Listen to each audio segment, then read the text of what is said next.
So let me get this straight. You're America's team, the New York Yankees, the most successful franchise in the history of America, in the history of sports. You're America's team, in America's pastime. And you open up at home, after the worst pandemic the world has seen in generations, with fans back in the stands. And you lose 2 out of 3 to a team from Canada? Wait a second. Are they even from Canada anymore?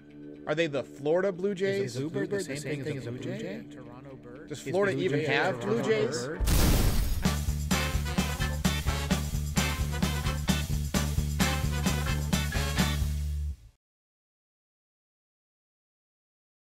To those of you who are collectively considering jumping off the bridge after a 1-2 start from the New York Yankees, I would just like to remind you that the 1998 team began 0-3 and 1-4 before winning 114 regular season games, 125 if you include the playoffs, and winning the World Series. So nothing is decided in the first week of April. Just hang tight. Domingo Germán's first outing of the year did not go as expected, especially after his really, really great spring training. He actually showed some flashes of some brilliant stuff, especially in the first inning. He had a great curveball to pick up a strikeout. He threw a couple of curveballs that were just dotted on the corners. But then he comes out in the second inning, and it appeared to me that he just lost the feel for his pitches. He was leaving them up in the zone, and when you do that against a good offense, you're going to get burned, and that's exactly what happened. I don't want to make any excuses for him, but perhaps it had something to do with going from the warm weather of Florida up to the cooler weather of New York. You know, that can sometimes numb your fingers a little bit when it's cold and a little bit windy, a little bit breezy. I don't know. I don't want to make excuses for him, but there's a lot of reasons that pitchers can lose the feel. I still think his stuff is elite, and I think he's going to have a great season. Just be patient with him. Give him some time. Once again, the Yankees offense didn't hit much at all. They're really a warm weather team too when it comes to the long ball, but I'm getting tired of this home run or nothing approach. The optimist in me says, look, their collective timing is probably off because of the gap between spring training and opening day. Sometimes that can throw you off, but the Blue Jays didn't seem to have any major issues, although they didn't really hit much against the Yankees' pen. But you have to be a little bit concerned by how poor some of these swings looked. Giancarlo Stanton and Aaron Hicks. Now, I don't want to jump to any conclusions, but it looks to me like they're swinging at a different baseball than the one we see right here in this three-dimensional space-time, because they are lost and they are missing by a lot. Aaron Judge, about whom there have been some whispers about his swing getting a little bit longer according to some of the scouts, he has a tough weekend, hits into a couple double plays, looks like he's having trouble with the ball inside, getting jammed a little bit, and just doesn't seem to be turning on the ball like a vintage Aaron Judge would. Apparently he went to some hitting guru this winter, and the scouts say that his swing is a little bit longer. Now, I don't know. I can't really tell. Looks the same to me. But I can tell from the results that he's not getting around on that inside pitch as well as he usually does. Hopefully it's a small adjustment he can make and that he didn't throw everything out of whack. On the other hand, DJ LeMahieu is heating up, swinging the bat well. Clint Frazier is playing well in the outfield, and he's getting on base, and he's hustling and making things happen. So there are some positives, but the Yankees are going to need to hit in this upcoming series against the Orioles, because you cannot drop a series to the Baltimore Orioles under any circumstances. Here's an idea. Maybe give Clint Frazier a day in the number 3 spot and give Aaron Hicks a day off so that he can search for a reality stone so that he can start swinging at baseballs in this universe again. Jordan Montgomery makes his season debut tonight. I'm a big fan of Jordan Montgomery. I think he's going to have a brilliant night. The Yankees need a stopper. That's what you call the guy who comes in and stops a bad streak. The Yankees have lost 2 out of 3 to a division rival to begin the season. You need a stopper against a bad team. And the Orioles just picked up a sweep against the Red Sox, so the Orioles are coming in hot. So Jordan Montgomery is going to need to be on his game. He looked really good this spring. Very optimistic about what he can do. All right, and joining me for the interview this morning is Kyle Condor. He is the social media director for Jomboy Media, the content creator for baseball content.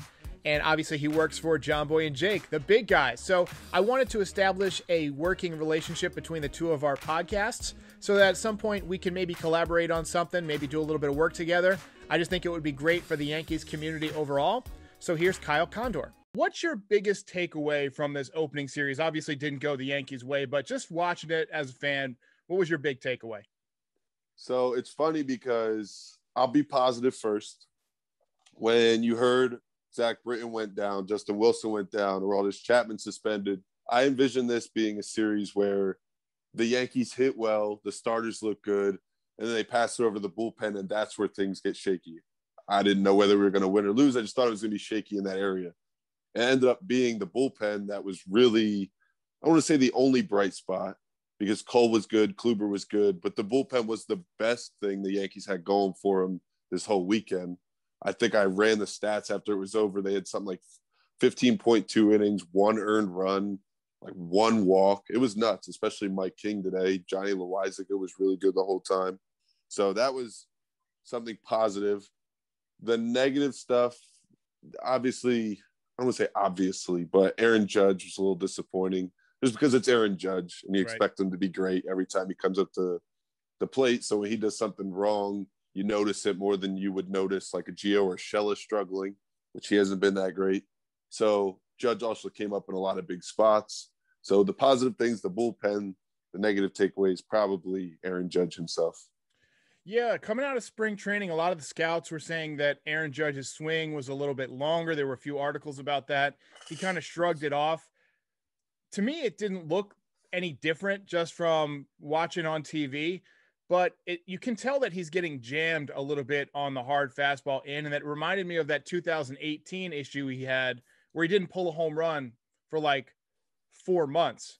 Yeah. But hopefully and that was around. Funny because when Aaron Judge wasn't pulling home runs, he was still hitting them to the opposite field, and he was still doing pretty much everything else Aaron Judge could do. So it was almost like Aaron Judge is so good, and we as Yankees fans just love to find something to complain about, even when there's not something to complain about.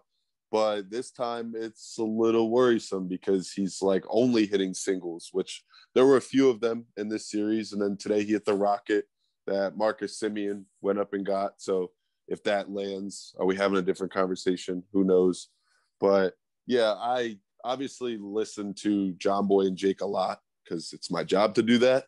And Jimmy made a pretty good point today that Judge, even when he's not hitting the ball, he's always taking like a huge cut.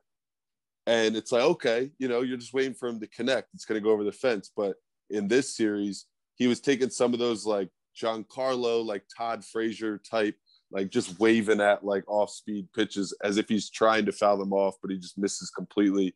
And that's kind of a concern because it's like, dude, you're Aaron Judge. We just need you to stay healthy. We don't need you to change the way you play. It reminded me of when Tiger Woods won all those championships and then changed his swing. It's like, what are you doing, bro? What are you doing? Exactly. Giancarlo Stanton, there's a name we got to touch on. Looks like he's swinging a hologram bat up there. Yeah. What are your thoughts on Giancarlo so far? He actually, in my opinion, had the worser first game than Aaron Judge, but it seemed like everybody didn't realize it because Judge was the one getting out in big spots. Giancarlo, I think he had 3 strikeouts in the first game. In the second game, he did walk twice, I believe. So that was cool because with a guy like that, you just want to see him have good at bats. The power is going to come and all that stuff. You don't just want to see him go down, 1, 2, 3 strikeout. It's like, if you could work a full count and then strike out, it's like, all right, that's kind of promising. If you could walk a little bit, that's promising. So I'm not like crying about what Giancarlo did, especially since he had such a great spring. He's healthy.